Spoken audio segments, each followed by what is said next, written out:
Our story often begins with what we know. We think of history as a straight line, a path from a familiar past to a predictable future. But what if that line was broken? What if the world we expected to inherit vanished? Imagine a time not far from our own when great powers clashed. It was a war fought with soldiers, and with machines, and with information, with economics, and with the very fabric of our digital lives. When the dust finally settled, the victors were not who the West had anticipated. The world did not end, but it was profoundly and irrevocably remade. In the heart of Europe, the change was palpable. The blue and gold flag was lowered. Cities that once buzzed with democratic debate now answered to administrators appointed by a foreign authority. The new leadership promised to sweep away corruption. They spoke of restoring traditional values and national pride. The laws became stricter, the punishments harsher. Public discourse became a monotonous melody played in a single key. Surveillance was no longer hidden, but an open fact of life. Museums and libraries were recurated to emphasize nationalistic themes, yet resistance was found in secret acts, a banned book, a whispered song. Across Asia, the victory cemented a shift that had been in motion for decades, a modern version of an ancient tribute system.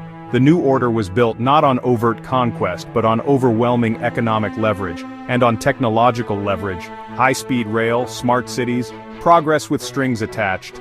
Social credit systems were exported and adapted across the region. Western media faded, a new wave of local productions filled screens. Yet artists and writers found subtle ways to keep memory alive. On one hand, stability and infrastructure, on the other, strict rules. A society that rewarded conformity and punished individuality. In the United States, the end of the war didn't bring foreign occupation in the traditional sense, but defeat. The nation was forced into a humbling new role. Peace terms were harsh, economic and technological containment. The U.S. had to reduce its military footprint and open sectors to foreign oversight. The dollar lost primacy. An economic depression followed. The political landscape fractured. Some called for isolationism, others for renewal or revenge. Communities rediscovered localism and mutual aid. Emphasis moved to self-sufficiency and fixing what was broken. Hollywood shifted. Films grew darker and questioned the future. Yet there were glimmers of strength, resilience, rebuilding from the ground up. The New World Order brought about a fundamental rewiring of the systems we once took for granted. The global internet fragmented into regional splinternets with their own rules, languages, and firewalls. AI and automation advanced, but development was steered by states for surveillance, social management, and economic control. Independent entrepreneurship became precarious. The gig economy vanished.